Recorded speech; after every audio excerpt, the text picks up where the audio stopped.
All right, so apparently Matt has a surprise for me today. This is how we're going to start off the episode. So whatever happens is as much as a surprise to me as it is to you. Oh my. All right, man. Sorry I'm late. Sorry I'm late. Had to get ready. What's going on, y'all? What's up? All right, sorry I'm late, ladies and gentlemen. I know we're here for an interview. Roll the intro.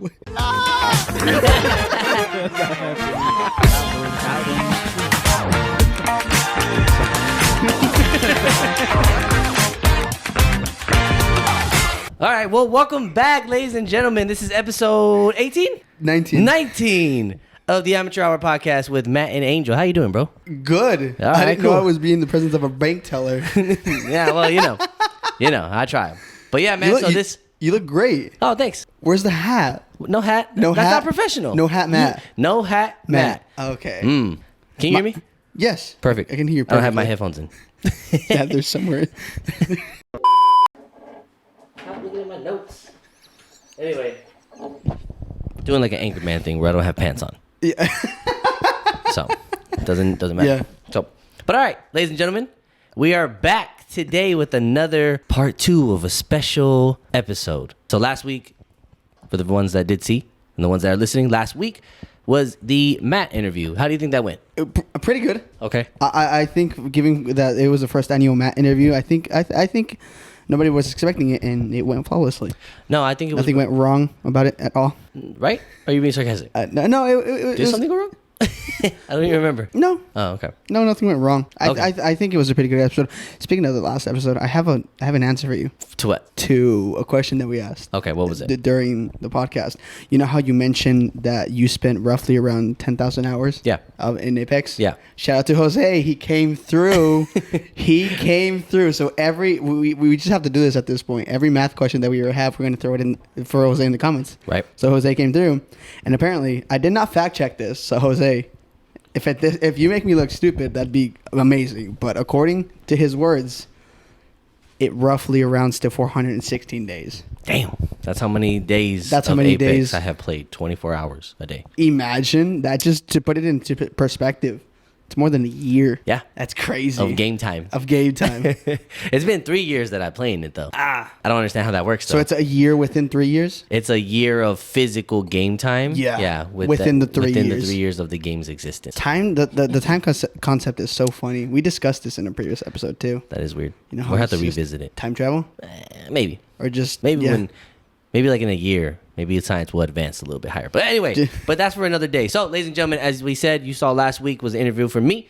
This week, it is Angel's time to be interviewed a little bit. Just going to harass him.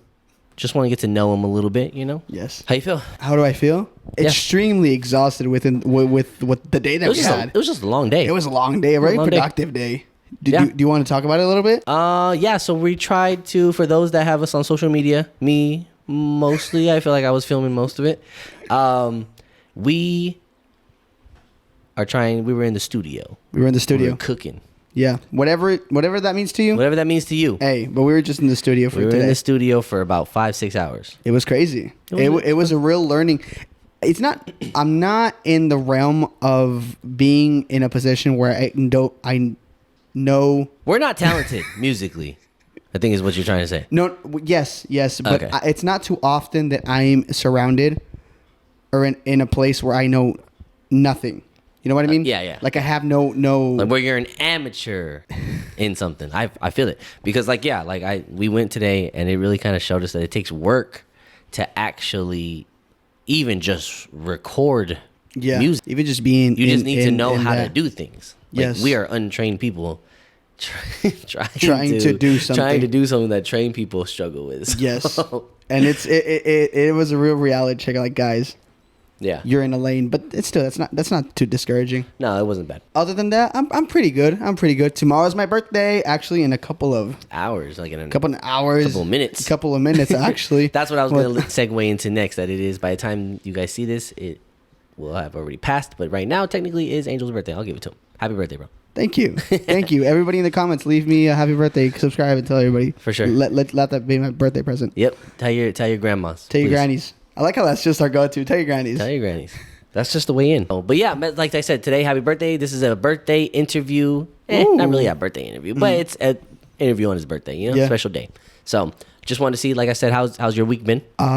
Pretty, just same old work, trying to do as much as I can with this podcast, and then pretty uneventful, if I'm being honest.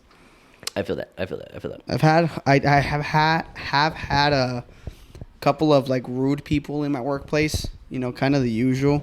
I don't run into them too often, but every time I do, it's always like really got to think what I want to do and analyze the situation, For sure. Yeah. For sure. But what do you have for me? All right. Well, who gives a fuck about my week? So we're going to get into... Okay. How was your week, Matt? It was great. So we're going to get into our interview, right, Angel? What the fuck you looking at? Why are you... anyway, so ladies and gentlemen, I want to introduce...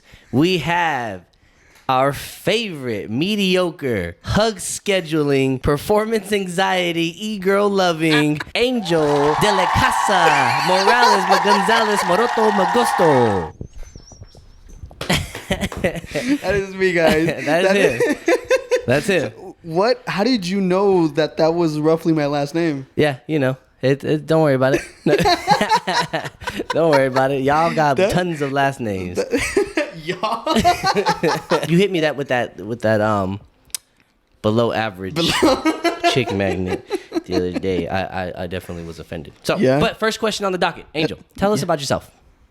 Who is Angel? Ooh, it's not too often that I get to be on the receiving side of these questions. Yeah, Now I'm gonna feel what it is to be on the other side of the seat. Who is Angel? Who is Angel? Us. Tell me. I am about to be a 22-year-old grown boy. Little rough around the edges. Used to be really oval shaped at some point. Now we're kind of trimming down that shape. Yeah. That's that revenge body. Honestly, yeah. Yeah. With every heartbreak that happens, I feel like it's like a chisel. I used to purposely break my own heart whenever I felt like I was gaining a little much on the sides. Yeah, I think I am an aspiring, almost 22-year-old. Trying to chase his dreams and doing the best that he can. No, I mean that's really what it is. Like it's at your age. I'll be real with you. I don't think you really know who you are yet. I know who you think you are. Yeah. I know you think you know who you are, but you don't. I would say that I am barely starting to grow into myself. Right. I'm starting to discover who I am. Do you have a vision of who you want to be? Like, who do you want to be? Who exactly? I don't know who that person is, but I know I can stand here and tell you the role models and the people that I would like to be like. We'll get to that. No, we'll get to that. Say that. Well, we'll get to that. But don't jump my questions, buddy. Don't answer my questions. Don't answer my questions just yet. So, but I just want to know who you were. I wanted the people to know about you, like a little bit more intimately in terms of what makes you you. Who are you? What do you do? Jeez. What don't you do? What would you like to do? Who are you? Who right in this moment today? I think I'm like I said, I'm a person that is trying to chase that dream of mine, right? Of being a content creator, of doing the things that I love, and trying to figure myself out and heal through a bunch of trauma and everything that I've been through. Right. I'm trying to heal from that, be a good person to myself, be a good person to the friends around me, and all that. I don't know exactly who I am. I just know that I'm trying to be good. There you go. Perfect answer. Judges, do we accept? We accept so we can move on. Okay, that's right. And I think that's kind of everyone's general goal. And it's tough. Yeah. It's tough, man. Mm-hmm. So, second question, right? Yeah. What makes you smile and what scares you the most? Which one do you want first? The smile one? What makes you smile? What makes me smile? Seeing other people happy. Seeing other people happy is one of my guilty pleasures. Making people happy is the most guilty pleasure that I have. It's a conflict battle that I have with myself of doing nice things for others. Because although I like the act of it, I also like to see people happy. I like to see people smile. that brings me joy. I think that's one of the most purest things, as though when I can change a mood. And especially when it's the people around me, those people that I love. Yeah. That makes me the happiest when I see my friends accomplish, when I see them happy. That fills me with joy. Hell yeah. But those are all external. If we're talking internal, that question is the hard one. It's a loaded one. Yeah. For sure. There's only a number of things that make me happy, like within myself. Watching movies would be one of them by myself. Making this, any sort of content that I can be proud of, brings me an immense joy. Right. And just, staying alive. Okay. Nice. Really proud of myself nowadays for that. Yeah. No, I am too. Yeah. If you ever heard it, I think we're all proud of you, for sure. For sure. Okay, so then what scares you the most then in life? I think we discussed this a little bit in our Deepest Fears episode, but it would be nowadays losing people around me that I love. Damn. Sorry to traumatize you. No. It's fine. Baking off of the last episode, right? I've never experienced that. I have never experienced that, and it's one of my things that brings me to my knees. It's not the fear of dying so much of my side now, because I'm good with that. Hey man, sometimes I wish it upon myself. No bueno. Yeah, we'll get to that later. But it's the fact that I would have to continue to live with this earth, with my mind and everything, knowing that someone that I loved passed, and there was nothing that I can do about that or to bring them back. Yeah. That's a thought that keeps me up at night. That is probably, I think a lot of people, like a lot of friends I've talked to, I think that's who haven't experienced that yet. Yeah. And even some of the homies have experienced that on a friend scale. People we grew up with in high school, childhood friends, and they pass away. But yes, it's very scary. I have one experience with death, I think, that was close. And it was a person that I went to middle school with. Okay. He was like a middle school buddy. And, he stuck around a little bit. You know that transition from middle school to high school? Yeah. It's a little rough. Right. So it was really special to me that, he was one of the ones that stayed within that first year. That freshman year era where things are weird and changing. Yeah. He was everything's around. Changing. Yeah. And, everything's changing. After that, we kind of lost touch. Oh, okay. And, years went by. I bumped into him maybe one time outside of the school because, he moved to another school after the freshman year. And I bumped into him once, like outside in the gym. We had just a brief conversation. And when I started to upload to my YouTube channel again, this was a couple of years ago, he sent me a message that congratulating me on my new videos, my new vlogs. Oh. And actually, this is the first time that I'm like talking about it openly. That wasn't with my best friend. I never responded. To that message. Damn. And a couple of months after, he unfortunately passed due to an all-too-common car accident. Shit. And when I heard that, man, it kind of like obviously he wasn't like the closest person to me, but I cried. Yeah. And I kind of did my own kind of mourning. I don't even know what that I don't know what that means to me. Yeah. But it's just like I went back and I opened the message and I'm like the constant thought of why didn't I just open it kept running through my mind. Or respond, Or respond or anything. And I felt really guilty of just that. Because instead of me remembering the good times that I had with this person, although that came later on, initially was that guilt. And within that guilt, there was more guilt. So that's the only experience that I have with death. Although it is on a minuscule level. And I mean, no disrespect to anybody with that. But that's not like a close person tragedy. Yeah. You know what I mean? To make a long answer to your question, that is a very big fear of mine. And like I said, that is a fear. I have tons of people who haven't experienced that yet in their life to a big scale, and they're terrified of that as well. So it is a very big, scary experience that you have to do at some point. You have to. So it's like... Don't say that. Don't give me hope. All right. Well, let's segue into it in a little bit. Let's thank you for that. Let me ask you this. Let's rattle it back a little bit. When did you know you wanted to be a content creator? If I tell you, you're not gonna believe me. No, it's not about that. I don't believe anything you say, so it doesn't matter. Since I was like about 7 or 8 years old. Okay. Why wouldn't I believe you? You're a part of the generation that grew up in that. I think I'm part of the first generation that thought that saw YouTube becoming a thing. You grew up in YouTube. Yeah, but here's the funny thing, and I don't mean this. I really don't mean this to be like, oh my god, I'm so quirky, I'm different.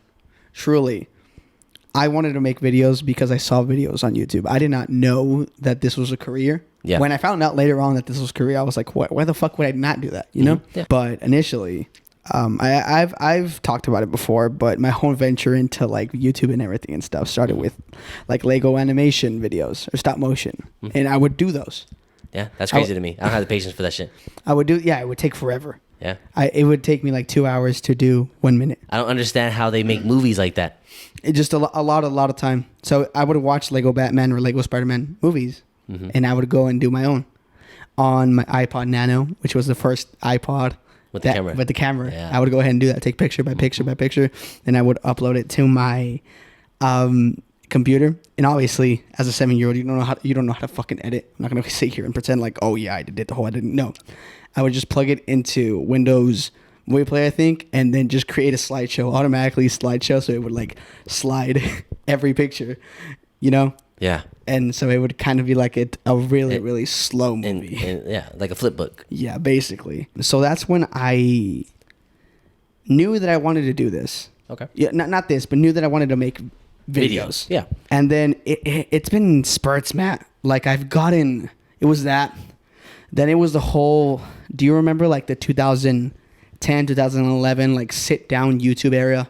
Yeah. Where they would sit down in their bedrooms and it was like Ryan Higa or people like that where they would sit down and do like those kinds of videos. Yeah. I always wanted to do that. But my self-image and everything never really allowed me to do that. And then plus I didn't, even back then being a YouTuber and everything and stuff, it was not cool. Yeah. It wasn't until like my teen years where like PewDiePie and gaming and everything and stuff started to take off that I slowly started to get the confidence to make my own. To just make videos, yeah. For sure. And that's when I first made my YouTube channel. The YouTube channel that I actually know. I have like 4 YouTube channels that I'm not going to name because like I went like, one didn't work out, so I made another, and then I made another, and then another. Classic mistake. Right? The YouTube channel that I have now, I made it really early on, but it's just been an increment thing.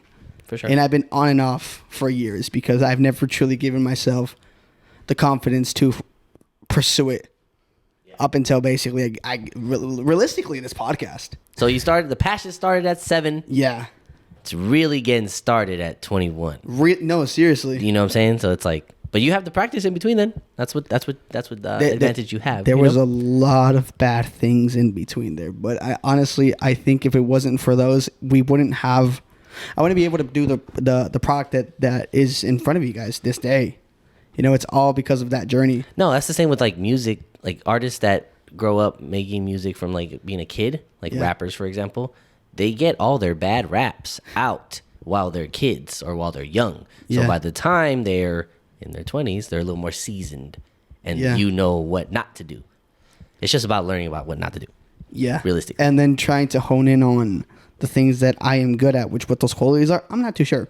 Again, I'm still learning about myself.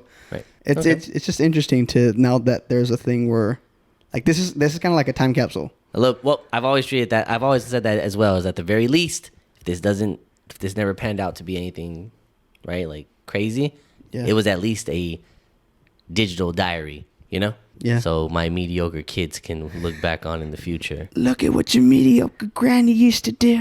Or grampy. My granny, they watching the wrong video. If they watching what granny used to do. What are you insinuating? You showed them the wrong tapes, that's all. Anyway, all right. Okay, so yes, I agree. But real quick, can you tell the listeners and viewers what type of content you have made? Yeah. Initially it started off, like I said, with Lego animation things, and then I would record really, really bad vlogs. Right. And then what was after that? Gaming videos. Oh, okay. So you did do gaming videos as well. I did do gaming videos. So there was a stage in my life when I had the time that I was a gamer. Right. I would play a lot of Minecraft obviously, because like every Zoomer ever played Minecraft. My nephew Right. was playing Minecraft the other day. No, he got it's- mad and he was punishing his dogs Like in real life or in Minecraft? in Minecraft. Why would you punish your dogs in Minecraft? You ask him. I wasn't fucking doing it. He got mad at them. He started beating them. Yeah. He's 4, by the way. He's 4 playing Minecraft. Jesus, Bro, do you? Oh, I don't have you on. I don't No. have you on Snapchat. I I don't- filmed him. He was playing Resident Evil 4. He beat Resident Evil 4. I by don't the way. do Snapchat. I'm a Zoomer. Yeah, We don't like that anymore. yeah. He beat Resident Evil 4 Your 4-year-old nephew beat Resident Evil 4. on Are you- easy. Like on easy, you know. No. Let's not undermine the fact that a 4-year-old just beat I'm telling you, this new generation is gonna be something. I'm telling you. I don't know if it's gonna be good or not, but they're gonna be. Probably not. They're gonna be the only generation that grew up with just technology, dude. Yeah, It is absolutely abysmal. it is. It is. But yes. But- okay, and then after your gaming content, is this the next step? This is like the next. There was a bit in between there. If I can go back to my gaming real quick though, Go ahead. because that was when gaming clans and everything were like a really big thing. I'm talking Phase, you know this, Phase, Optic, and everything. Those OG Call of Duty clans. So what me and my friends obviously did, as the teenage boys that we were, we made our own clan. We were called the CMD clan. Now, Matt, could you please go ahead and ask me why we were called the CMD clan? Angel, It why? was a Call Me Daddy clan. It wasn't my idea, but I thought it was a really good. It was a really good time because this was the only time I've been part of per se like a YouTube group collective. Yeah. I'd make a video about him. My friend would make a video responding to me, and then we had like a couple of back and forth, and it was really nice. And that's when I really hone in on the editing skills because I wanted to do montages and everything. I do the Right. text and everything and stuff. And I think during that era was when I got a lot of my editing practices in. And that was a really crucial era to what I'm able to do now. Okay. You know, Yeah. it was then when I focused on how to make thumbnails Yeah. and how to structure a video a little bit more. Because I All the wanted to, necessary things you need now. yes, Kinda got yes, out of the way, the yeah. things that are crucial nowadays. Because if you don't have a good thumbnail, then don't even get me started on I'm telling you guys, I am obsessed with YouTube and everything about it. So don't get me started. He is. But it was in this gaming era, Mm-hmm. which was the most crucial. This is when I was This is when I started to become an observer of YouTube, not just a watcher. Ah, okay. And then that transitioned me over into my high school years when gaming just wasn't really it for me anymore. Right. So I went over to IRL vlogs, like actually. Like actual. Factual. I'm talking Casey Neistat was a really big inspiration. Right. David Dobrik back in the day when he was popping. Those were the. Who's that? David Dobrik? Who's that? I don't know who that. Who? He must not be known, right? Okay, yeah, this is a bit. It's because you're old, man. I don't know what to. I know exactly who he is, Angel. I'm sorry. I just wanted to piss you off. It would work. Yeah, you ain't work. Apparently, go So- straight for the jugular. No, at that time. It's when I really honed in on another aspect, which was my storytelling. Right. It's when I first started to create narratives and everything within my little mini vlogs that I try to do. Right. And it's what catapulted me into wanting to pursue that and to bigger things. Like, I want to make a documentary one day, a mini doc. Well, that leads into my next. That was my next question. Was like, what type of content do you want to make moving forward from here? Moving forward from here? Yeah. Well, obviously, I want to stay with this. Right. Because this is going to be a creative outlet and something to be connected to the people that want to see the most of me.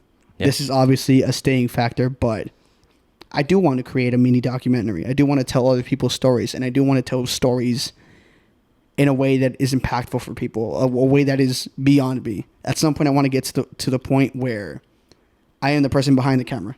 Oh, Don't get me wrong. I love being in front of camera sometimes, but let's both be honest. Sometimes I do get a bit nervous.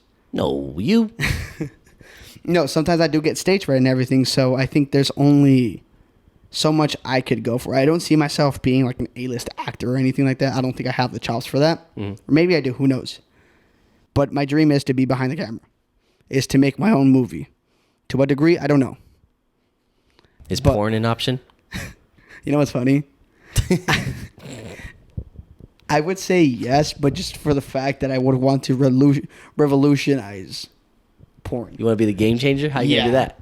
It's just to add a comedic aspect to it. Like, there has to be. I'm sure they have. No, but like actual like, you know, like funny porn. Oh yeah.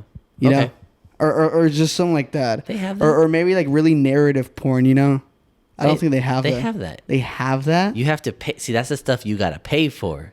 And how do you know this There's tons information? of free stuff on the internet. It's free for a reason. It's all the same stuff. Yeah. The good stuff, the good acting, the good bad acting, the good plot lines, Yeah. all that stuff. They're behind the paywall. Behind the paywall, you gotta pay for that crazy stuff. Oh, but wait, but that is a genre you could probably break through. You think so? Again, I'd be I'd be behind the camera. That's fine. That'd They be get action weird. too. They'd be.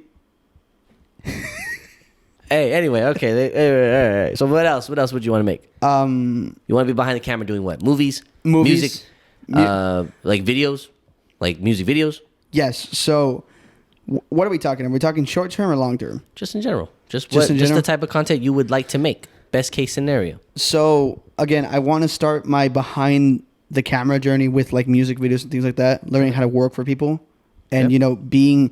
I'm a really big believer in if you know a little bit of everything, you're able to. A jack of all trades. Yeah, you're able to put a pretty good thing together. If I know the things about being behind a music video and everything and how to hit those beats, some of that has to translate over to a documentary. It has to. Yeah, for sure. And For sure. not exactly the same thing, For sure. but some of those traits are going to transfer over. If I know how to do a documentary correctly, how to hit those beats, how to tell a really narrative story, how to make you care about someone that you've never met, Mm-hmm. then me making a movie and everything, it's Yeah. going to translate over. You know what I mean? Yeah. Obviously, it's not The same, a one for one. But yeah, But that's just my goal. you should make a documentary About me. you. Test it.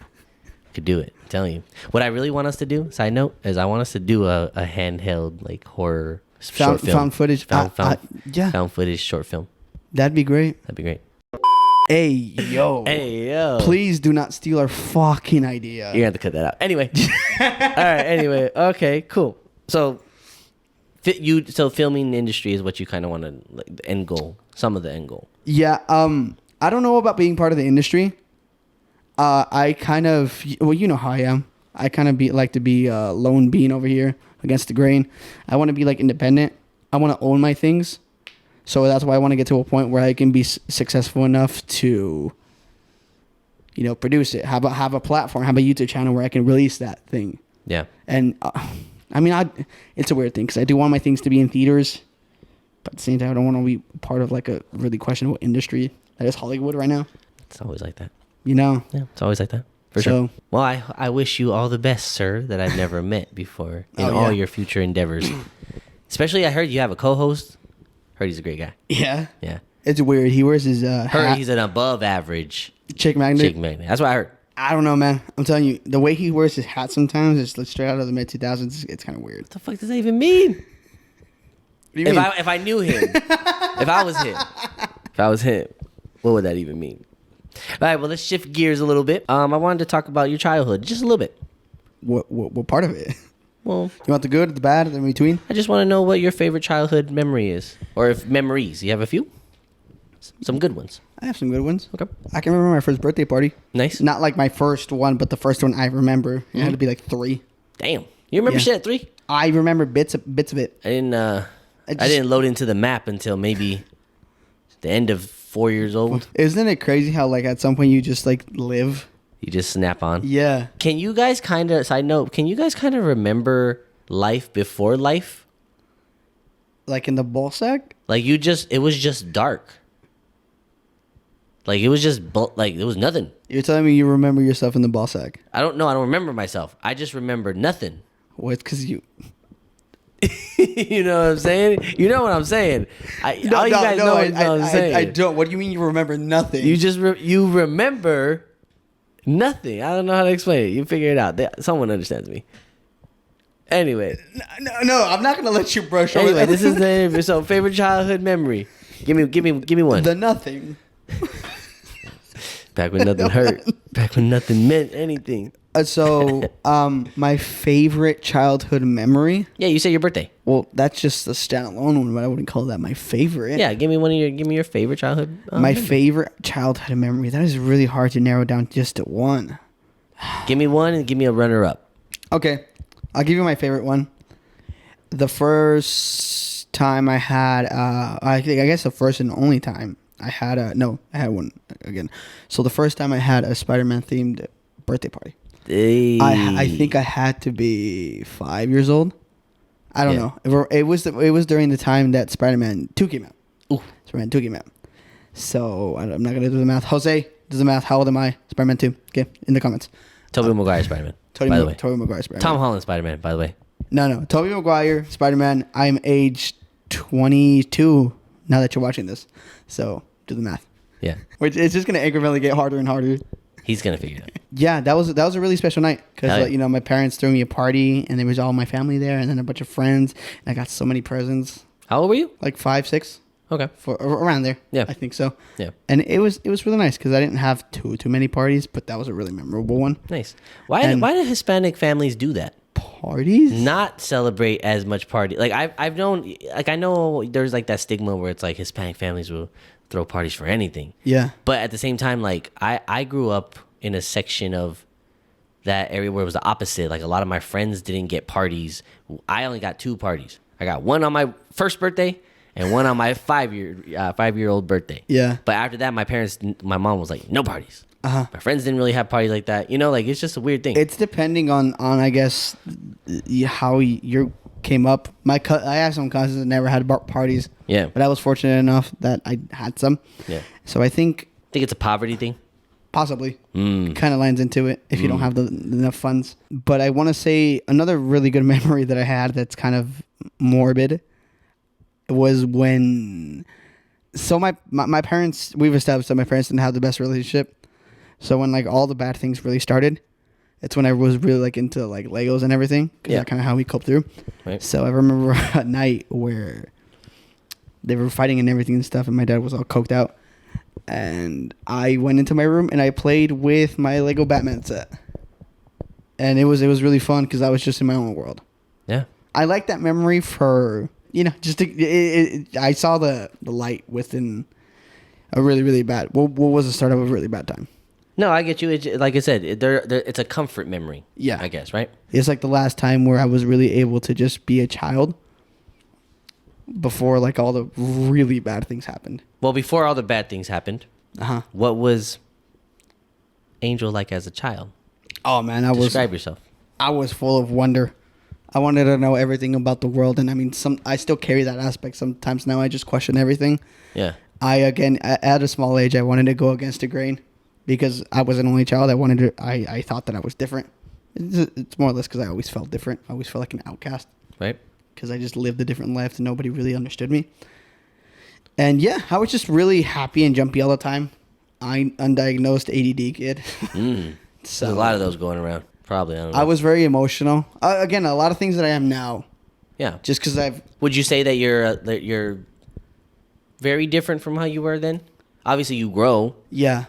But you said there's still a lot of characteristics that you carry over from that. I think nowadays I like to embrace who I was as a child. Okay. Because I think that's one of the most truest forms that I was. Obviously, I can't be a kid.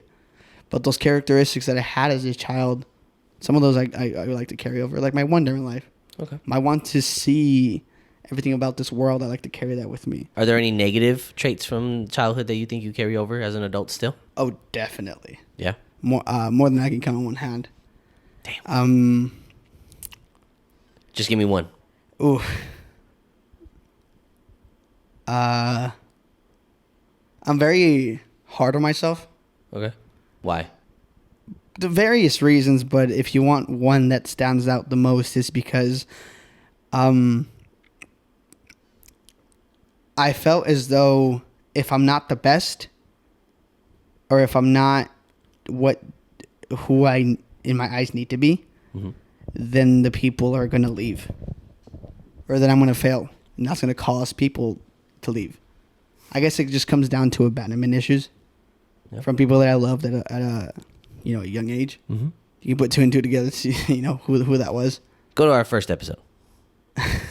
Yeah. And those and a lot of other things are some unfortunate things that I carry from my childhood. Right. Sometimes it's really hard to heal yourself from that, man. because it's like only you that can. Yeah. Like you have to take care of your child self. Yep. And that's been such an interesting thing that I started like sometime last year. Mm-hmm. I realized that I had this crying child like in me. Pause. The only way that I can actually grow and continue to develop to the person that I wanted to be was to acknowledge that and take care of him. Yeah. You know what I mean? Mm-hmm. It's hard. Yeah. It's hard because again, you don't really know what it takes to learn those lessons until you're kind of in them, you know? And now that you're in them, it's like everyone's different. So you have your own way of figuring that out, and you just got to figure it out, you know? It's tough for sure. So I get that. I think we all have some type of childhood issues, good and bad, or, you know, just things, traits, characteristics that we kind of carry over. For a long time, I reverted to anger, and that's some things that still carry on to me is like me being really radical and emotional at times when it comes to like my angry side. Yeah. Is because though that hurt and that everything would transfer over to anger. I was very angry at this life and this world for, I want to say ages from 11 to like 17, 18 years old. Okay, that's a long time. I was angry. I would be in fights, and I would lash out at everything. I was a really, really bad kid, and I was heading towards a really, really bad road. Not you. No, seriously. Mr. Cuddly over here.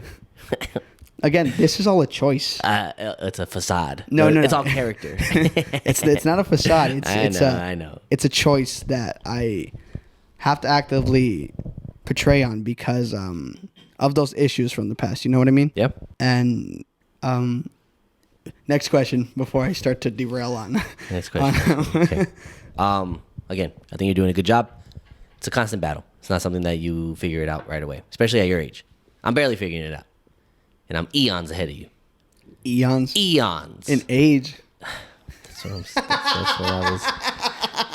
what I was saying. You set yourself up for that. That's what I was already saying. Next question. Yeah. So I appreciate the fact that you hand wrote these questions. Mm-hmm. So crazy. What are some passions that you had as a kid that you do and don't have, or do or don't have anymore? Ooh, I like that question. Mm-hmm. Again, not to regurgitate all the answers that I've given for, but I think content creation is still a big passion that I had as a little kid. That in my adult life I've continued on. Another thing is film. Ooh. I used to love to indulge in film into all media, mainly for escapism of what was my life at that time. That's usually how passions start, though. Yeah. I don't devote as much time to film now just because of my schedule and everything and stuff, but I am very passionate about it. I do love film. I love discussing film. Mm-hmm. As you guys can see in multiple of these episodes, it's like it's something that I hold really dear in my heart. Is that ability to escape into film and then just love everything about it. Mr. Film Guy, rapid question real quick. Hit me. Favorite director? Ooh. Don't think about it. Favorite director? Darren Wolfowski, whatever the fuck his last name is. Okay. Most watched movie in your lifetime? Titanic. Really? Yeah. It's just like 3 hours long. Yeah, I went through a weird summer. Eesh. Okay. Least favorite movie? Least favorite movie? One movie you hate? The only movie I walked out on, Watchmen. Really? Yeah. What? That's so strange because that's revered as a very good movie. I was a kid. You haven't tried it since? No. So this is a very biased. That's fine. That was a biased question. It's fine. Let me give you another answer. I think any movie that just does not make me feel anything. Yeah, but what's a movie? Name one. Avengers Endgame. You heard it here first. No. Okay, so one movie that you could recommend to people. Morbius. Right. Morbius. That's your hated? It was the disappointment, and it was the fact that it was such a mid movie. Like dude. Throughout the movie, I was just. Yeah, but Jared Leto is beautiful. Oh my god! First of all, I do not like that guy. So maybe this is also a biased answer. Anyways, next question. Underrated movie you would recommend to people to watch right now? Oh, The Whale. The Whale? The Whale with Brendan Fraser. I think that is a beautiful movie with a beautiful message about just being a joy of light in this life. I think not that is not a topic that is discussed about, especially when it comes to men. Like he's obviously he's a dude, and there's like just a lot of issues, and I think it's a very positive movie to come out that a lot of people should watch.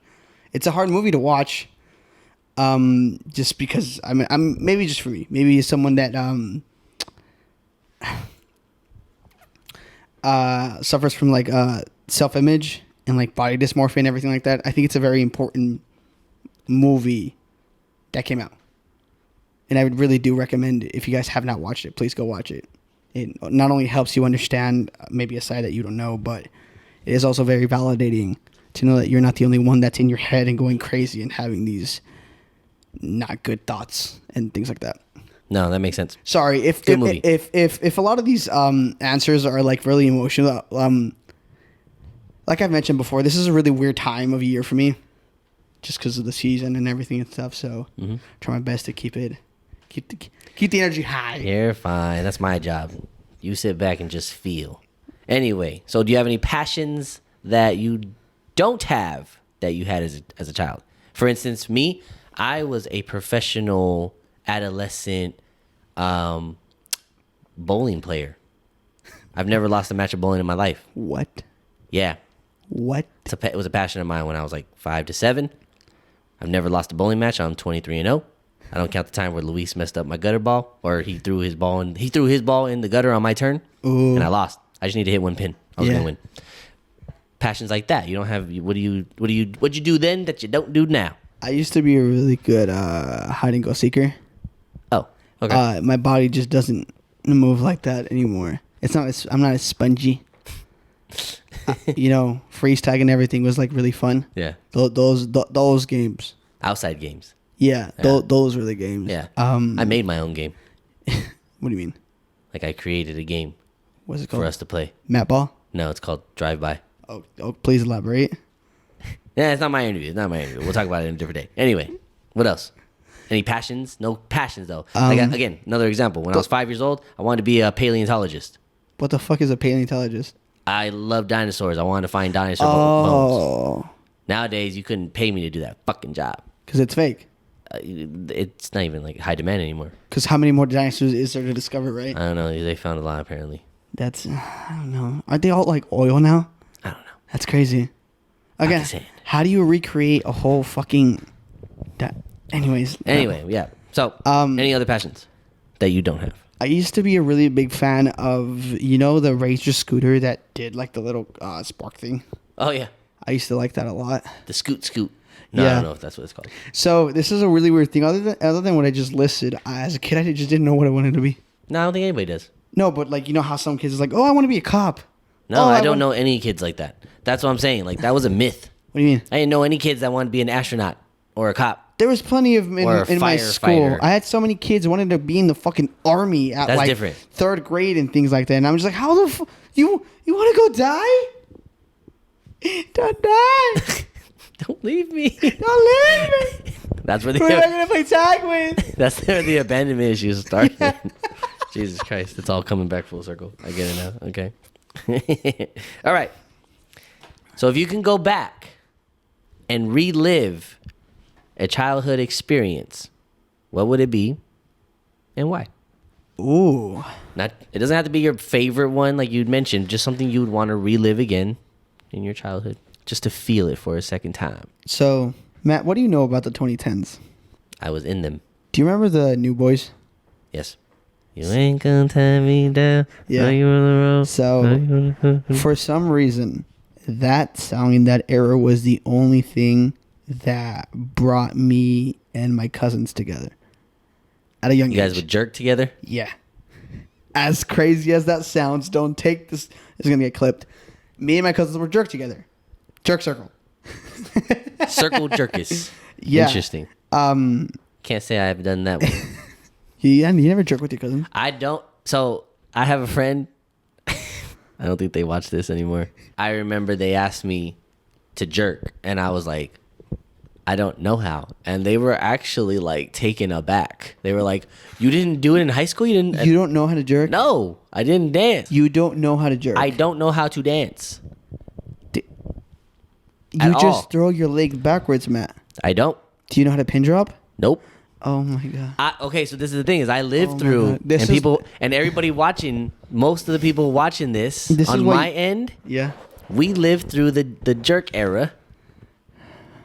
But it just wasn't my passion, man. I'm so disappointed. I used to sit in the back of the dance and just do the rock away. So you know? this explains everything why you're able to play sports, because you still have your fucking kneecaps. Yeah, I actually saved years on my knees, not You- going out you there don't and doing know, all that dumb Matt, shit. You don't know the years I took out on my legs being a fat kid, being that low to the ground. Yeah, So yeah. to go back to your question, this was the only time where me and my cousins were together. But actually, recently we've been like hanging out again. Just fucking weird. Adult relationships are weird when Yeah. you've had childhood relationships with people. Yeah. Wait, go ahead. It's a completely different, bizarre thing. But I would go back to that just because at that time, that was the era, that whole era, where I felt as though I had a family. Damn. And it was really nice. If we're talking childhood specifically, Okay. that was a really nice era. Nice. The music was good. So you're looking at The like jeans- 2009, 2010? 2009 to like 2011 at the latest. I would go back to that because, again, the music was good. The Bomb. jeans were colorful. Bomb. And the muffin was topping. A lot. That was me. A lot. Skinny jeans with gut. Did you? So I don't think this was a few years before you. Like in 2009, I was Yeah. a freshman. Yeah, and everybody that was the era where the girls had the teased hair. The fuck is a tease hair? They looked like a triceratops, like they would tease their hair and just be the little bump. Oh, Just the yeah. bump. Yeah. But They would wear the thing. But it got You would it got buy to the the point. thing. It got to the The point hair where band. it was like whoever could get the biggest fucking tease. And there was some girl, I think her name was Melissa. I think that's what her name. She was like Your name dropping She now? was no. Well, she was like yeah because now she ain't I don't know what the fuck she's at. She was like the goth chick in high school, but we didn't know. She wasn't goth chick yet, but she had the biggest fucking poof. Like that's what I Yeah. knew her from. You'd see her from. She looked like a lion's mane. Yeah. Yeah. So that was about that era. It's crazy. You'd add like 5 inches to your height just with the amount of hairspray, dude. That's what I'm saying. Like that was the thing back at that time. And then you had homeboys over here fucking wearing skinny jeans, circle jerking. Yeah. Yeah. Yeah. So I'm trying to get you the biggest tease. Anyway, no. Tease? Tease? Tease. Tease? Tease. Why was it called that? You're teasing it. The hair or your forehead? Your hair. So, okay, you would relive circle jerking with your cousins. Got it. Seems to be a theme with the cousins. You know, I actually spoke to my cousin the other day. That one? Yeah. The one? Yeah. The chosen one? What'd she say? I don't think she ever saw the episode. That's unfortunate. Check it Anywho. out. Go back and watch. All right, I Angel. don't think she's watching. If you're watching this, if you're watching this, it's too late. All right, Angel. Really quick. Tell me, the viewers and the listeners, what is a message you would have for young Angel right now? Ooh. That's all the time we got today, ladies and gentlemen. I just want to thank you for this. I'm just kidding. I tell him that everything's going to be okay. Okay. That's all I could, Right. realistically. Right. Because he has to go what he has to go through. Mm-hmm. I would tell him that he's a lot stronger than what he thinks. Mm-hmm. And to just not...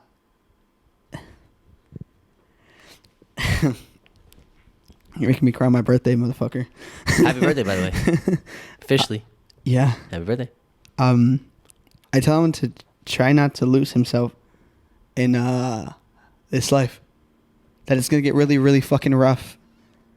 But you know, you can't let this life take you away. Mm-hmm. I mean, that's the only thing I can say, and that's the constant thing that I tell Yeah. me, because That's I still see myself as a child. But that's what I was going to say also is what's stopping you from taking that same advice now? because 29-year-old you is probably going to say the same thing that you just said now to you now. Maybe a little bit more words, but yeah. Yeah, but I'm just saying. Just keep that sentiment rolling, you know? What do you, ramen. Man, I see it. Yeah. It's part of my notes. What are your thoughts on that? Ramen? Yeah. It's got me through a couple, It's part of my notes. It's got me through a lot of tough times, Okay. you know? Yeah. Thoughts on it? Gets the job done. Okay. It's like the... Is that the go-to struggle meal? Yeah, it's like the hand job of foods. Yeah. Don't really want it, but when it's there, you'll take it. I used to mix it with tuna and mustard. Hand jobs?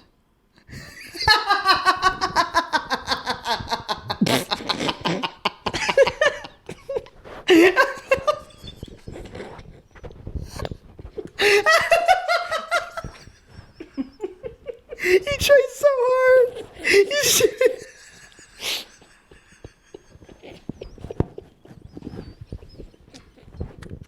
Oh, wow. Holy shit. Holy shit.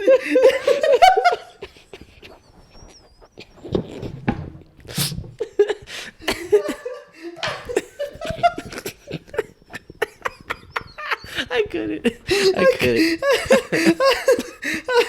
Oh, wow. Oh.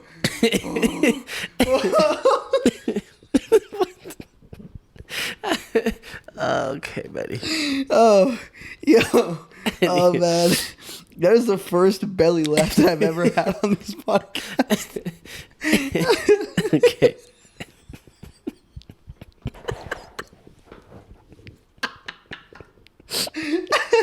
All right.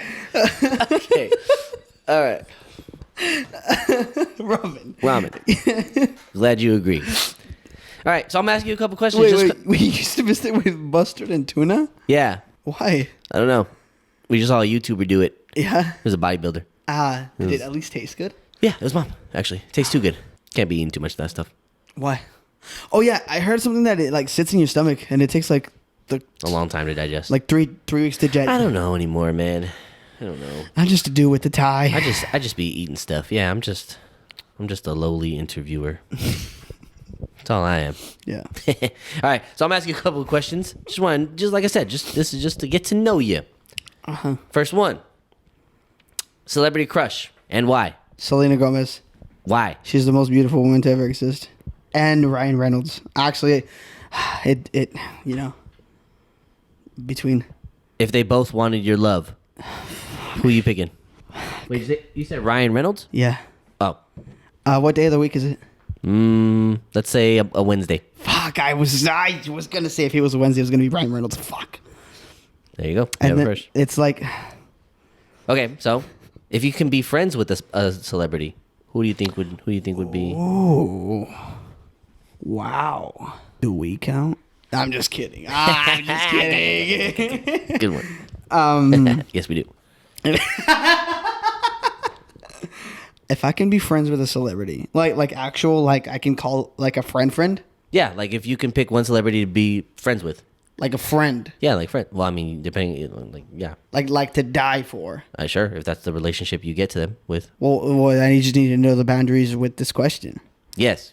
How do you think your friendship would go with them? Well, just bro, this isn't my question. It's yours. Like they're my ride or die. Sure. Sheesh, who's someone that can protect me? Suge Knight. I don't know. Didn't he kill the guy? Who? Tupac? The guy? Yeah. No, Tupac. he didn't kill Tupac. He didn't kill. Did he take the fall for it? No, he was in the car when he got shot up. Yeah, but wasn't it him that killed him? No, there was all types of theories. Who would I? What celebrity would I be friends with? Jesus Christ. What celebrity do you think would vibe with you the most? That doesn't matter. Who's the richest and who can protect me? Jeffrey Epstein. Who's that? If you know, you know. Jeffrey Epstein. Is he the Me Too guy? Next question. If you can be friends with any celeb, who? I don't know, man. Like Loki, I think they all kind of suck. YouTubers count, right? They're celebrities. Yep. They're celebrities. Like C-list for sure. No, I think, dude, some YouTubers are more recognizable than modern day celebrities. Are you kidding me? Some. I would say probably someone like PewDiePie, someone that I've watched for years. He just seems like a genuine guy. Does he? Yeah. I don't know. I see clips of him. He's just annoying. Why do you say that? Because I've seen like a clip. I've seen clips. What I'm saying is like I don't know. I haven't really watched his content in long form. So the clips I have seen, he's just obnoxious. Just not my. Well, yeah. vibe. I think that's the person that I would want as a friend because he's like a genuine guy. He's kind of like a millionaire. Cool. And that's the reason. But So okay. So what celebrity do you dislike the most? celebrity? Yeah. You have to pick one that you just dislike the most. Be a hater right now. Ezra Miller. I saw that one coming. Ezra Miller has to be him. I don't like many celebrities, but like, I do not like him. Also, Jared Leto is high on that list. I just those people. Again, I think most celebrities are very questionable. Surprisingly, I think Will Smith is on that list too. I just don't think he's a likable guy. I love Will Smith though. Huh? I love Will Smith. Really? Yeah. I don't know. Yeah. There's something there, but yeah. Any like I like who he could be. I like movie Will Smith. Well, that's not Will Smith though. We're talking Will Smith the person. I don't know Will Smith the person. Well, we don't, but I don't know. I just get a feeling, Not a good one. So that's some hater shit right there. I'm just kidding. All right, another little done with the celebrity crushes. Just wanted to know. Let me ask you, what's one thing that you would like to change about the world? It's silly to believe that we're gonna live amongst, what is it, 2 billion people? Is that how much it is? 8 billion. 8 billion. Okay, yeah, 8 billion people in this earth without any sort of conflict. That's just naive for me to think about. But if there's one thing that I can change, would be the ability for us to live amongst that. For us to be able to listen to each other and understand our differences. That we're not always going to see eye to eye, and that's okay. Right. I think changing that aspect about the ability to hear someone out and really try to understand them would solve so much conflict and so much shit that is wrong, right? Especially right now. Haven't really talked about this like on a platform or anything, but there's just a lot of bad shit going on, and I don't know, maybe something as small as that can make leaps for a brighter future. Hate to break it to you though, bad shit's always been happening. We're just more aware of it now. Oh, well, yeah. Bad shit is gonna happen and is gonna continue to happen. That's like, unfortunately, that's just the world that we live in. But if that's one thing you can change. Yeah. No, I get you. I would give everybody BBLs, but that's just me. Okay, so, all right. Everybody? Everyone. Yourself? Everyone. Just so we're all equal. You know what I wonder? When you sit down with the BBL, how does that feel like? Probably gross. You know? I don't know. Like, you would have to feel it pressing against you, right? I'm going to ask someone. For anybody out there who has BBLs, please let me know. If you guys have anyone that has a BBL, please refer to Angel. Yeah, or like lip fillers, guys. Like, how do you like... My thing is, do you lose sensitivity or do you gain more because you have like more coverage? But it just looks like your lip is like always still. That's kind of freaky. Yeah. Please, in the comments, guys. Go in the comments and let us know your experience. Jose, you're our guy. Go find something out. Yeah, Jose, research. How many nerve endings are in if you guys want to be another shout out, make sure to comment. We read all of them, right, man? Yeah, we literally were reading them today. Yeah, we were. All right, segue into that. Who inspires you? Ooh. Nowadays? Yeah. Nowadays. In what aspect? In general. In life, career, passions. Okay. Are you ready for... Let me ask you something. Are you from Ohio? Because you're in for a lot of corn right now. Spider-Man. It's got corn. And okay. Yeah. Spider-Man. I think him and a bunch of other fictional people are people that I look up to in my daily life. The most Spider-Man. And especially as I grow into my adult life and there's like a lot of struggles that I find myself in. Yeah. A lot of times where I really have to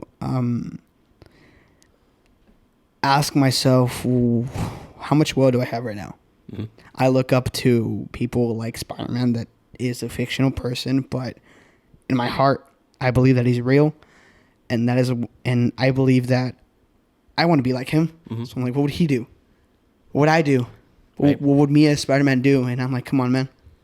And I aspire to be not like him, but to carry those characteristics that he does into my life. Is to always do, or at least try to do, the right thing. Because if there's something that he lives by, it's like, yeah, things are shitty, and there is an easy way out sometimes, but that doesn't necessarily mean that it's the right thing to do. True. Especially in this world that we live in today. Like I said, I'm young, I'm naive, don't have all the answers, but it's in times like those where I like to believe that I try to do the best thing that I can at that moment. Damn. So That's awesome, man. Congratulations. No, I get you. I mean, I was the same way. I think that's why I regard Spider-Man as the GOAT superhero of all time. Some of you guys beg to differ, but Spider-Man has quite literally gotten me out of a lot of rough times. Spider-Man has saved me. Yeah. Physically, I was falling 48 stories, and he caught me. And I was in his arms. I know. His stinky suit was just... I can smell the bacon, egg, and cheese he had in the morning. Hey, bacon, egg, and cheese. Bacon, egg, and cheese. With Bacon, the egg. bev. With the bev. All right. I'm sad that you didn't know that. Yeah. One of my friends said the exact same thing. Like, I know the start of the joke, I just don't know the rest of it. I probably shouldn't start if I don't know it. That's fine. But yeah, that's someone that I look up to. What about in content regards? Who inspires you? In content? Yeah. Like being a content creator, who inspires you? I don't know if you know them. Doesn't matter. Cody Cole and Noel Miller. Okay. They're another popular duo. And I look up to them because they have been able to venture through their podcast into other areas. One of them is a stand-up comic. Okay. The other one does DJ on the side and everything. But at the end of the day, they're still within the podcast. Yeah. And they're very entertaining people. And it's like, as far as content, I really look to them. People like Bobby Lee, stand-up comics and everything. I look up to them because I'm like, although they don't know it, and although it's fucking delusional for me to think, those are the people that I'm going to be side by side one day. Those one day are going to be my competition. They just don't know it yet. Damn. So I like look up to those people, but at the same time, I'm like, I'm going to beat you. Yeah. It's a really weird thing. Like, That's not weird. We were discussing earlier off camera. I'm delusional. Oh, yeah. A little delulu. But we all are. Some more than others. Like ramen, hand jobs. Ramen and hand jobs. So if you can work with anyone, any type of content creator, who would you pick? In what regards? What media are we talking about? Whatever you want to do. A dream of mine is to go onto one of their podcasts. I'm talking like the TMG podcast, which is Cody, Ko, and Noel. It'd be a dream to be on there. Honest, I don't like Joe Rogan. I love Joe Rogan. But for like the validity, I guess, I'd like to be on there. I would just love to talk to him. But You think so? Yeah. Some of his takes are interesting. I fuck with Joe Rogan, you know? Content wise. I'd love to be in a Mr. Beast video. Mr. Beast? Yeah, Mr. Beast. Just in a video. That'd be tight. Just have like a little ooh. Just those people in like those prestigious people in the content realm.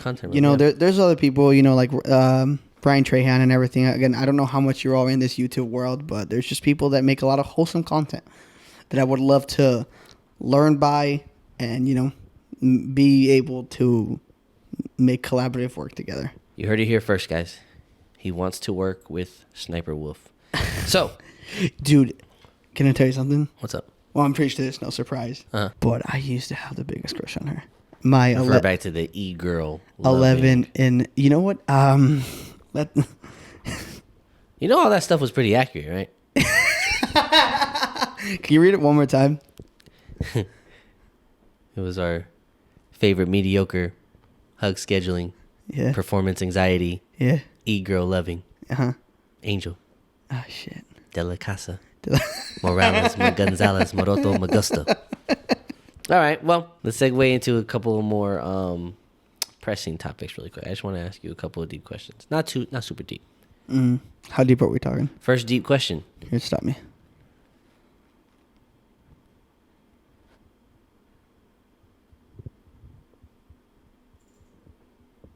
Jeez, man. All right. First deep question. How far down does the Mariana Trench go? What? The Mariana Trench? What is that? It's the deepest part of the ocean. Oh, How far does it go down? Why did I think this was like a dick joke? What the fuck? 18,000 feet below sea level. I don't know. Ask Jose. I didn't have the answer to that one. Anyway, so what is one of the hardest things that you've had to overcome? All right, now we're deep. You want to know something, Matt? I don't think I've really been super, super authentic when it comes to being on camera. Like, I don't think I fully peel back. And I don't know if I want to the full degree, but I'll go ahead and show you, or not show you, tell you a story. This was like, I would want to say like 2 years ago now. This was a really hard time in my life, and it was when I moved out the second time, and I was struggling financially a lot.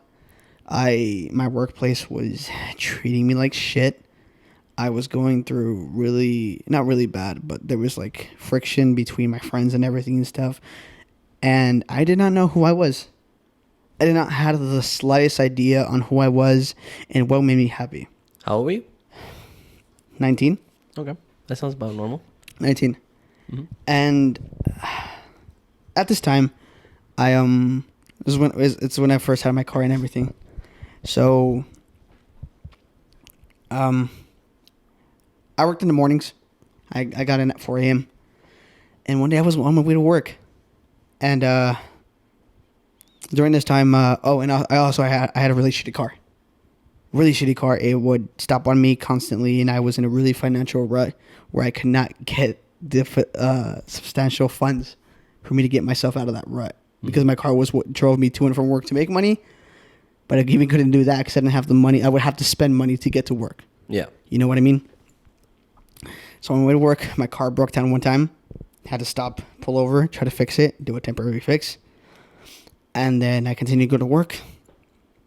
And on my way over there, I'm driving. And then I see the light go yellow. And then I see it turn red. And then I didn't even think about it. I just floored it. And I closed my eyes. Damn. I went through the intersection. And nothing happened. And I continued to go. And in that moment, it was just like... If it's not clear, I did not want to be alive in that moment. Mm-hmm. There's been many instances of me doing stupid things like that. But they've never really worked out. That's the only one I want to share today. But I guess one of the hardest things for me to overcome is... And again, I don't want this to sound morbid. And I swear I'm okay. I'm okay. But it's for me to stay alive. Mm-hmm. I don't know why I don't think there's anything wrong with me, but why as though I have to remind myself of the goodness that I have in my life, of the people that I have around me that would be incredibly hurt if I ever decided to participate in one of these actions. Yeah. You know what I mean? Mm-hmm. We're keeping it PG for the kids at home. But the first time that because I always said that it was so stupid, people that try to do that and stuff. But when it happened to me, fuck, dude, I was scared to be by myself. Yeah. And up until sometime last year, I still was. I could not be by myself for a minute because I'm like, these thoughts are gonna win. I'm not strong enough to be by myself during those times. And I mean, nowadays I can say a little bit more proud of myself and say that I've overcome at least the darkest bits of that. I think it's like a journey and everything that one goes through, unfortunately, through a lifetime. Mm-hmm. I don't think there's going to be a day where I don't think about just jumping off a bridge and then forgetting about everything, because I don't know. No, I get it. And as you know, like mental health crisis, they're very big these days, especially in men. So it's one of those things. I don't like to use the same tropes, but there's tons of people suffering from that daily as well. So you're not alone in that aspect. That does take strength. I hope you know that. It takes strength just to be able to not do it. You know, not like it is an achievement to still be around, whether you think it is or not. I don't know if I can give myself that credit every time. The first time, it was just because it didn't work out. Yeah. That was just out of my hands. Eh. And then after that, it was just fear. It wasn't until I think that thing with the car, because I went to work. I was actually late for work because, after that, I just started bawling in my car when I got there, because it was almost to work. And I decided to pull that stunt, endangering my life and a bunch of others. Is when I was like, yeah, this isn't right. And I talked to a couple of friends, and they told me, like, we love you and everything, but that's stupid. Mm-hmm. But prior to, I don't think I could give myself the credit of like, oh man, you were so strong, or oh, I'm proud of you for not going through it, because that, I don't know. Maybe I haven't fully come to terms with it, but I don't think it as though I deserve that then. It was purely coincidental, and it's just... Well, no, of course not. You don't deserve it then. I'm saying you deserve it now. Because, yeah, you tried, but it didn't work out. Like you said, it was out of your hands. But you're still here. Like, you're physically still here. Mm-hmm. And that achievement goes to you. Not anything else. So, let me follow up and ask you, how do you deal with depression and anxiety? How have you dealt with it moving forward from those instances? Because every time those instances happen, you have to at least take a couple of steps forward, no? My friends. Mm-hmm. For the majority of my life, my friends have been everything for me. Right. If I did not have them as my support system, seriously, who knows if I would still be around for this podcast. For a long time, I relied on them. They were the sole reason why I kept going. Mm-hmm. Just talking with them and everything. But nowadays, I like to journal. I like to talk to myself, and I like to try to do things that keep me happy, like going to the movies by myself, learning about content and everything, and doing things like this. Yeah. Like yeah. How deep are we going? That's what she said. Say what you want to say, man. This was a really hard year for me. Mm-hmm. You can attest a little to this, but this has been, quite frankly, one of the worst, or not worst, but like the hardest years for me to overcome. It's really put into the test everything that we just talked about. My will, my strength, my relationships, both within, like, romantically, and my friends and everything that I've ever worked in was put to the test this year. And it was really hard. Right. It was extremely hard.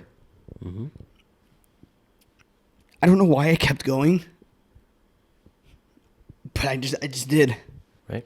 I would show up to work and try to feel good and everything, and it just wasn't working.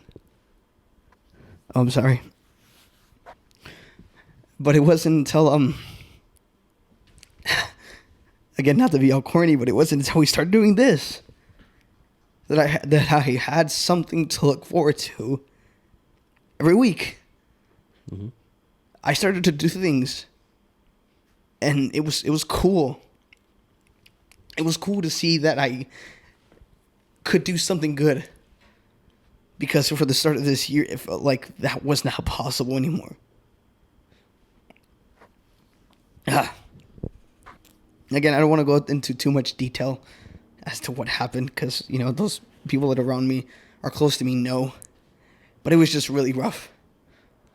There's one instance in particular that just really hurts to this day, and it's above a breakup or anything. It's just, oh man. And that's where, like, Spider-Man and everything comes in. It's like, David Dobrik. it's like, bro, you can't do that. Mm-hmm. You can't let your city down. Yeah.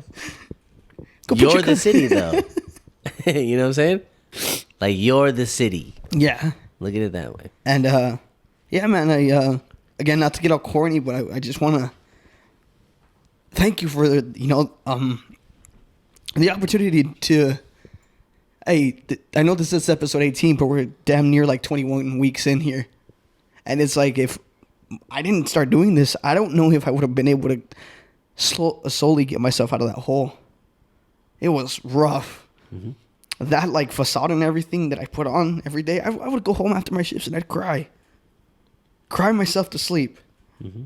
And it's like, now I'm too worried about this to cry. You're crying about other stuff now. I'm crying because the goddamn file's corrupted and shit like that, you know? Yeah. Good problems, you know? Good problems. Yeah. Well, no, man. Like I said, I've said it before and I'll say it again. You're doing great. Oh, man, I full on fucking... I'd like to, we can move on from that, but I would like to say that you outlined that everything you went through, all the work you've ever put into yourself was put to the test. I'd say you passed the test. So that right there is just enough proof too. Well, thank you for those kind words. You know? Jesus, again, this is a weird time of year for me because I'm really looking back at it and I'm just like, fuck. The whole first, like, 4 months of this life, my year was really bad. And like you said last episode, when you're hurt, you just do things that you're not really proud of. Mm-hmm. And it's just, this isn't a therapy session, but like, yeah, just things I've been thinking. But anyways, next question. It can't be a therapy session though. No, so I just want to, real quick, what's your biggest achievement so far? In regards to... your life. My life? Let me give you a not sappy story, or not sappy answer. I could go and regurgitate being alive and everything, but we've already established that. I want to say one of the things that I am proud is that I overcame the stigmas that were put on me. Granted, I put those on myself. For sure. But still an achievement. I was seen as a bum. I was not on track to graduate high school.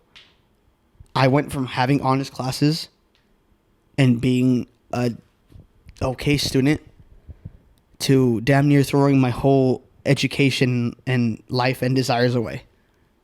I don't want to go ahead and take all this credit myself. I met some great people along the way that were able, again, to catapult me into something different. Mm-hmm. But I want to say that I didn't end up like how I was supposed to. No. Like how everybody else does. Yeah. And I don't say this to put myself above anybody, but I'm so proud of the fact that I'm not just another person that graduated my high school, that got a job with my uncle or my daddy or something, and I'm living a comfortable life. Am I struggling? Yes.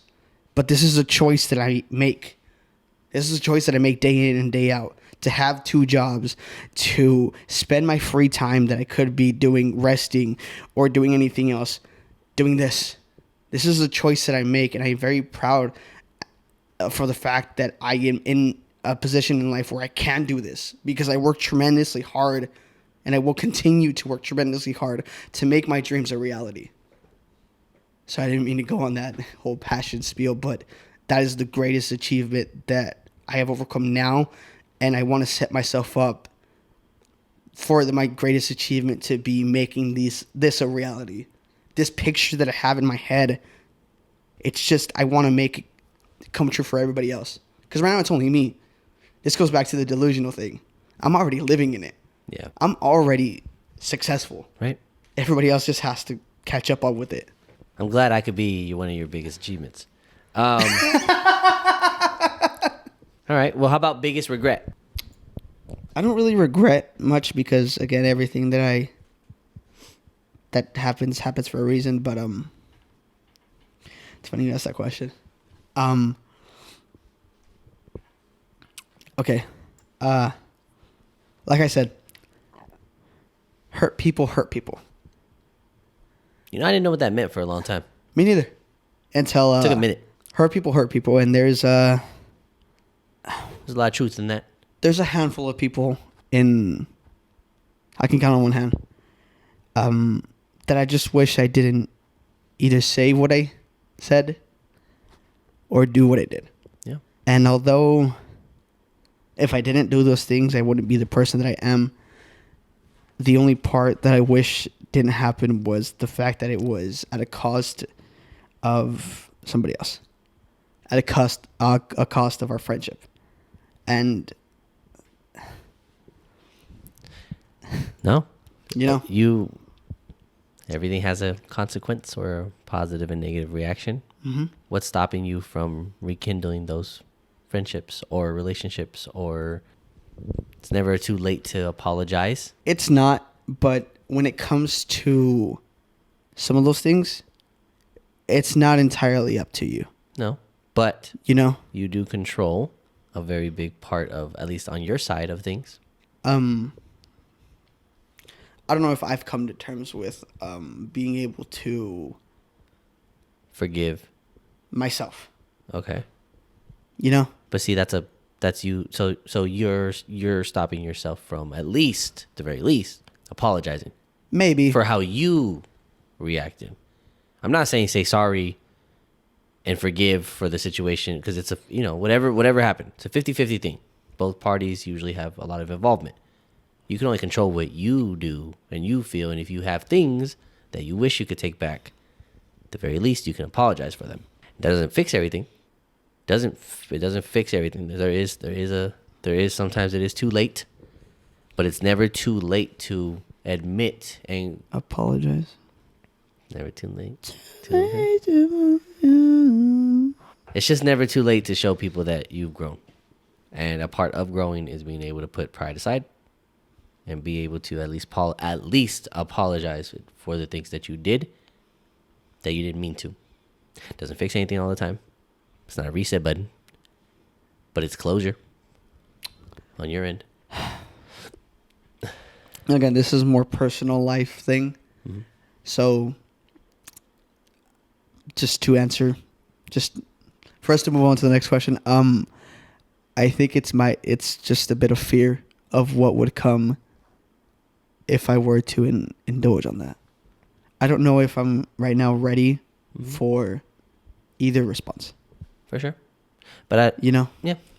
my advice though is I would just not even think about that. Just take myself out of the equation because it's not about me. It's not. Yes. Because Gotcha. if you're trying to, and not that it's not about you in a bad way. No, But it's just the fact that it's not about the outcome. Don't do things for the outcome. Do them because they're the right thing to do. Damn, bro. Holy shit. Y'all stop playing with me. That is the most real moment we've had on this podcast. Probably. I mean, we've had some off of it. Yeah. That's, Sometimes I'll say something. He's like, whoa. And I'm like, damn. I'm not all just a waste, you know? Not all just jokes. Let me segue into the next question then. And this one I put a little star next to it, so you don't have to answer if you really don't want to. But kind of leads into what we were saying. It says, what's a message to those who are no longer around you? What's one message you have for the people that are no longer here, good or bad? You don't have to make it super interpersonal, but like I said, think of someone or somebody, and what. If they were here, what would you say to them? Talk about a get to know me episode.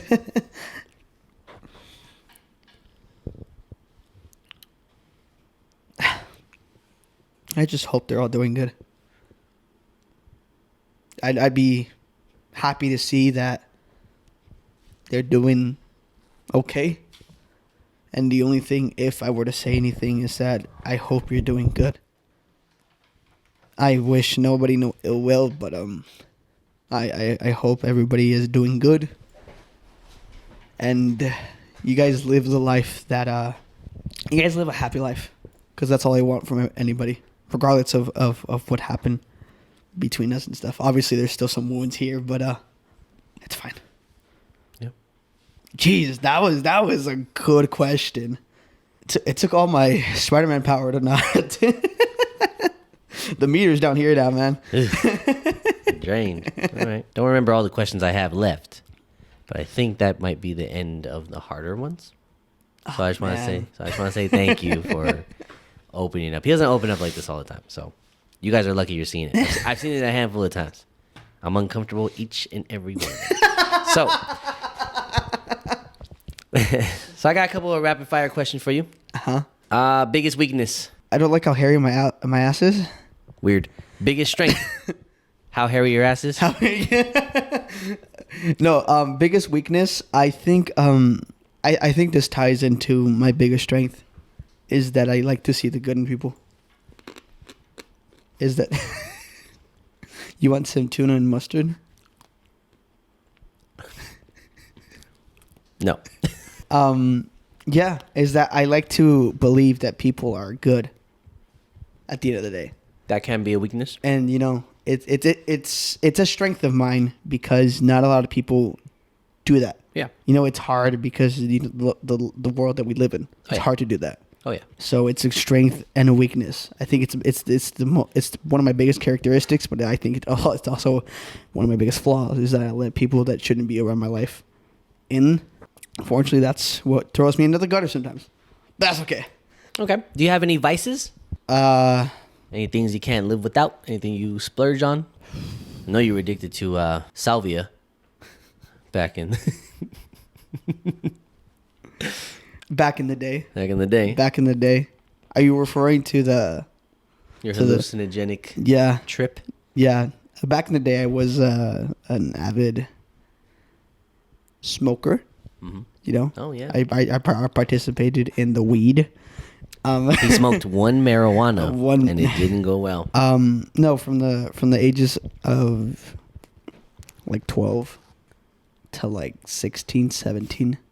That's when I smoked. That's where he gets a stoner laugh from. Do it. Do the stoner laugh. That's You're supposed to be rapid fire questions. My bad. I'm slacking it. Vices. I don't have any. Well, watching YouTube videos, I guess I spent too much time doing that, but I don't really splooge on myself too much. Okay. Actually, no. I just bought a PS5. But you don't do that all the time. No, I don't. All right. Biggest learning experience. Oh, in regards to life, moving out at 18, Damn. and learning how to. Oh God, learning how. Sorry, I'm going through puberty. It's hitting. Oh, barely? Barely, dude. I haven't hit mine yet. Okay, I'll let you know how this whole process goes. Thanks. Moving out at 18, it really judged my character and my willingness to perceive. Kind of felt short a little bit, and I had to live with that. But it taught me a lot about responsibility, how to carry myself, and what I actually want from this life. Wow. Great answer. Didn't expect you to answer like that. It's a good one. What's important to you? My family. What I consider family in this life. I would do anything for them. Anything? Serious, yeah. I'd. You think you'd kill somebody for someone? I always think that. That's the. Like, what if you had a girl and she had a ex and he was stalking her or threatening her? Would you try to handle it? Do you want a real answer? Yeah. Yeah, but okay. Would you catch a grenade for someone? Yeah. Throw your hand on the blade for someone? Yes.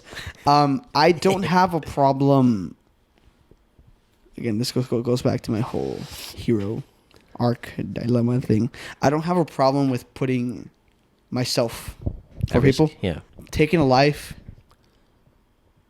I would only do it if it came down to it. But I pray to God it never does. Okay. So family is important to you. All right.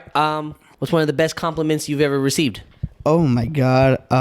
Anytime. Oh, do you want to know exactly what the best compliment is? It was from a lesbian woman. She complimented me on my outfit that I was wearing.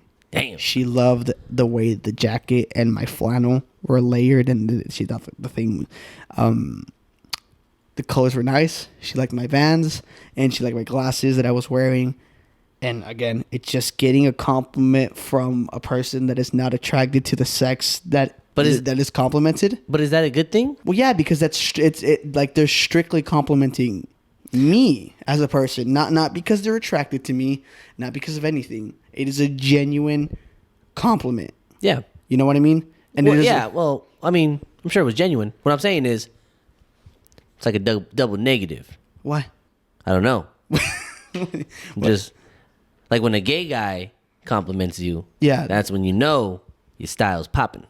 I just didn't know if it was inverted because this lesbian fella gave you a compliment. Well, because again, I think if a gay guy compliments you, I also believe it's one of the nicest things that a guy could ever hear.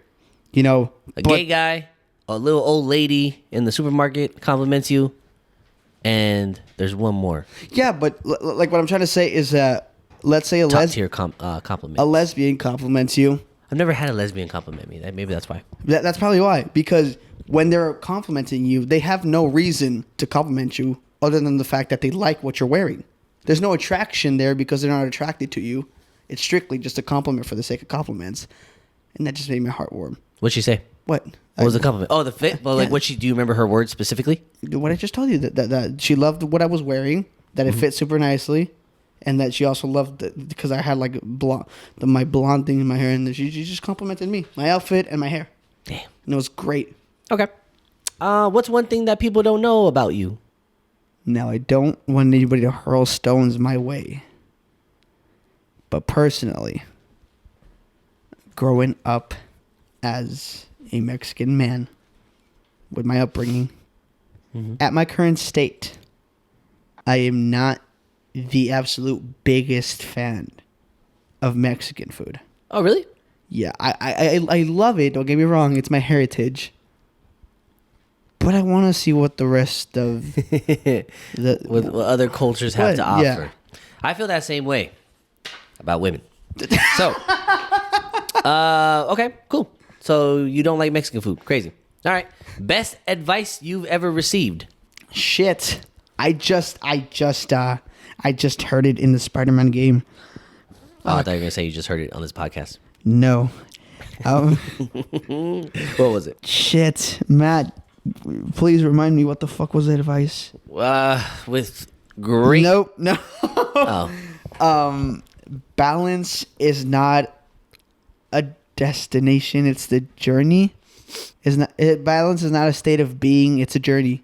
Oh. So basically, what that means is that for a lot of my life, I thought that once I'm 20, I'll be good. I'll have it figured out. And I think why that resonated with me so much is because I never really, in those words, I didn't think that it's all part of it. Like being happy or being in a balanced state is not something that you are. It's something that you do. It's good advice. I'd put that up there with my advice for sure. These are part 2, some rapid fire questions. This one might be a little dirty. What's the wildest thing you've done in public? Next question. When do you feel most alone? Oh, 2 answers to this question. In the shower, hopefully. I think that's the one place you want to be alone. Yeah. If you don't feel alone in the shower, it's a little concerning. Or I always think about The Ring. Think about my uncle. And after you drop off all the guys. You're the last after one. a guy's night, and then you're driving home, and you're just like, damn. All right. What do you feel most guilty about? ooh, the person I used to be. Yeah. Having to put as many people for what I did. You know what I mean? Mm-hmm. Or every time I eat one too many slices of pizzas. You know, There's never too many pizzas, by the way. there's always too many pizzas. Every time I go to Little Caesars, oh my god, once I get past 3, I'm like, I'm gonna regret this. Oh yeah, but there's never too many. Do you have any? Do you have any icks? Yes. Let me hear 'em. I'm only gonna give you some. Just give me a few. Just give me a few. for the sake. But whenever people are disrespectful to customer service employees, immediately get the fuck out of my face. Ugh. I don't care if this is like on a romantic level or just a friendship. Do not do that. Yeah, I'm gonna be rude to somebody in food service in front of him. And we'll get some content out of it. Or, not just it's just service in general. You don't do that. Whenever someone shits on people's likes, it's like it's okay. Glad you finished that. I'm glad because I was Whenever like, someone shits. whenever someone shits, I was like, on what? Because you're like, whenever someone shits on. My mind was, I was like, what do people shit on that just gives you the ick? Whenever people just shit on me, I hate it. Don't shit on me, please. Yeah. Yeah, those are immediate icks. They're just like When someone just likes to hate on someone's likes for no reason. For no reason, for someone's appearance that doesn't even things that don't bother you. It's like, dude, there's a difference between like I like to be a hater for real stuff, you know? Yeah. Not stuff you can't control. Yeah, like Not your fault you're ugly, you know? Like, I'm not gonna bring it up. That's right. But then you attract those people, so it's okay. Yeah, you know, so it's like not gonna bring it up. Yeah. Okay. So what is your love language? Physical touch. Mm-hmm. I think it's a real, and then I think I love quality time and acts of kindness. I think are the ones for me. Didn't know this was a fucking speed date, but I guess we're here now. We're here now. Future video coming out. Okay. The amateur hour presents speed dating. Speed dating. That is If crazy. y'all want to sign up for it, we'll host it. That if we get enough people, I feel like that'd be great. All we need is like 15, 17, 21 people. 21. All odd numbers. So there's just someone with nobody. That'd be funny. It's okay. Okay. What keeps you up at night? My dog's barking. Your neighbor's roosters. Yeah. For reals though, those cringy moments that one has in high school or middle school that you think back and you're just like, or when you finally realize like she was hitting on you and you're just like, fuck. Like when you knew you could have smashed, but you didn't because you were trying to be respectful, and then you didn't, and then you look at it and you're like, damn, I should have just disrespected you. I should have just objectified you. Like that? Yeah. Oh.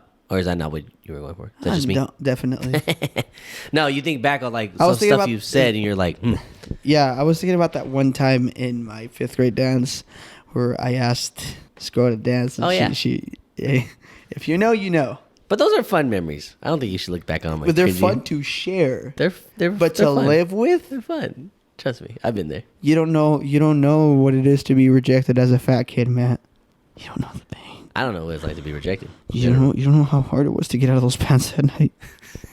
Those skinny jeans with your knees swollen. Couldn't get them back. Couldn't get them out. Couldn't get them out. I was jerking my life away to impress a girl. All right. All right. What have relationships and friendship breakups taught you? Hey, man, you said the deep questions were down. What the fuck? I forgot. Everything. There's not one heartbreak where I haven't learned something. There's not one friendship where I haven't learned something. Most recently, those two kind of collided. That was gnarly.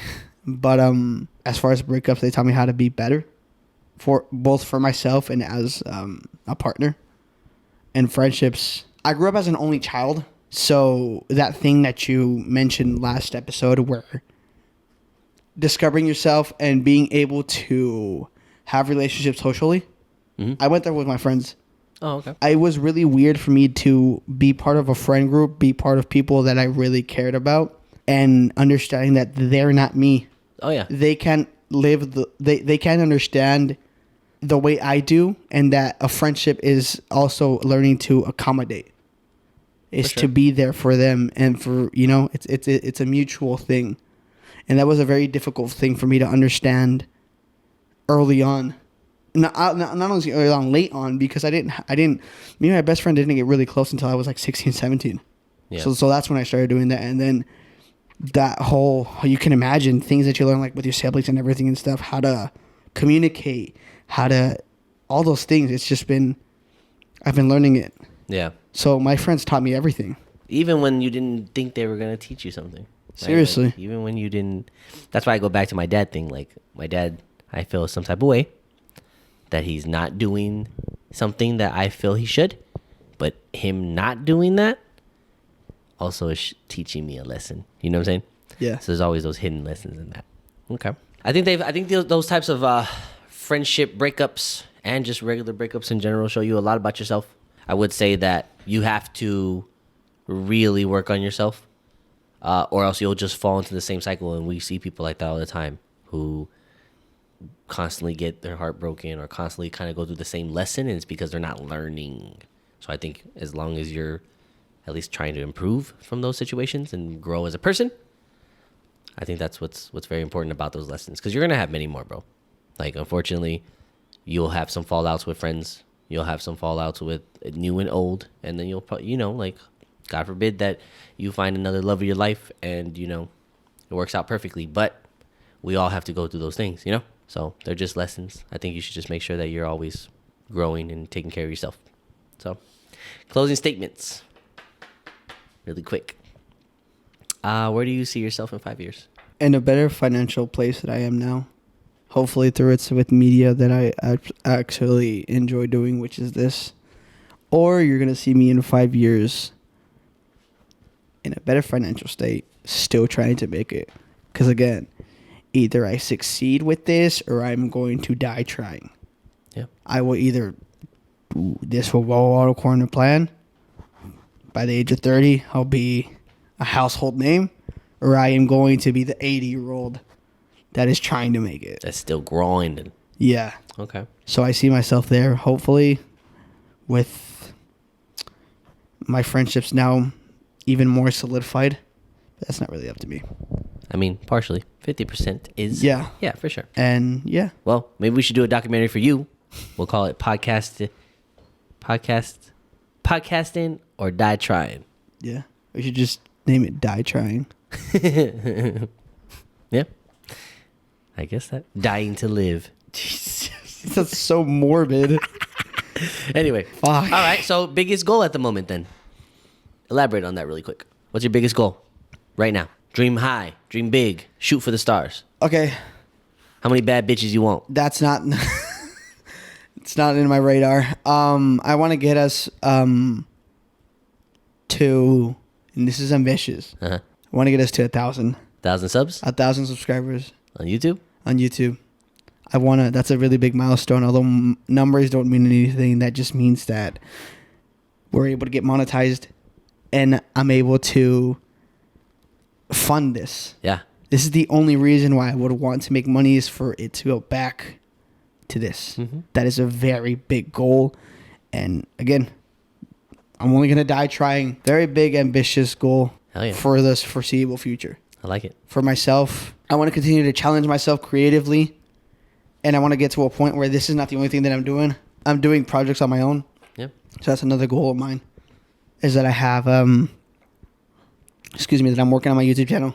Because there's still a creative itch that I have, obviously. Yeah. And, really challenging myself in that. In all aspects. Just want to continue to challenge myself. I love it. Maybe lose some weight here and there. I love it. That's achievable, but you're perfect the way you are if you don't want to. All right. Kind of summed up everything I wanted to ask. I got one last thing. Mm-hmm. Just going to give you the floor. Mm-hmm. Just want you to feel. It says last thing to get off your chest. What's something you want to get off your chest? Let's just say this was the last thing that people would hear. What would you want them to listen to? I want to thank everybody in my life that has helped me come to the position that I'm in. Without you guys in my life, I would be who knows where. I am eternally grateful for everybody in my personal life that supports me and continues to support me. And I'm internally grateful for everybody that tunes into this as well, because this is something that means everything to me. So nothing but gratitude from my side. I don't know if I'm in a place where I can give some inspiring words right now, but just know that everything's going to be okay, and we're all in the same boat. We're all dying trying. Go out there, chase your dreams. You never know what the fuck is going to happen with them. Please do. This is a really, really weird world, and we can only try to do the best we can in it. Please chase your dreams. At some point, it'll be worth it. It'll make you happy. It saved me from the hell that was this year. So who knows what it can do for you. Mic drop, bitch. I can't. This thing costs money. I always used to see that, and I'm like, damn. It's just like $80. Yeah, man. I like that. That's all I have for you today. Mm-hmm. I just want to say thank you for opening up. Like I said, it's one thing when we're out in the parking lot and you can say whatever the fuck you want, because I'm probably not going to remember. No, I'm just kidding. No, but just because, it's different when we're having a personal conversation, whereas this is going online to people that... That's what you think. Yeah, something's going to go wrong, and he's not going to want to like, push it out. What? That's Well, we have to re-record. Different topic. No, but I just want to say thank you for, like I said, this was a get to know you, not only for them, but it was for me too. This is the most get to know you we have done. As the weeks have gone by, you have gotten to know us, but this is the most authentic I think both me and you have been in our respectable episodes. And with that, guys, please tune into what we have coming, because you guys are not ready. I'm not hyping it up.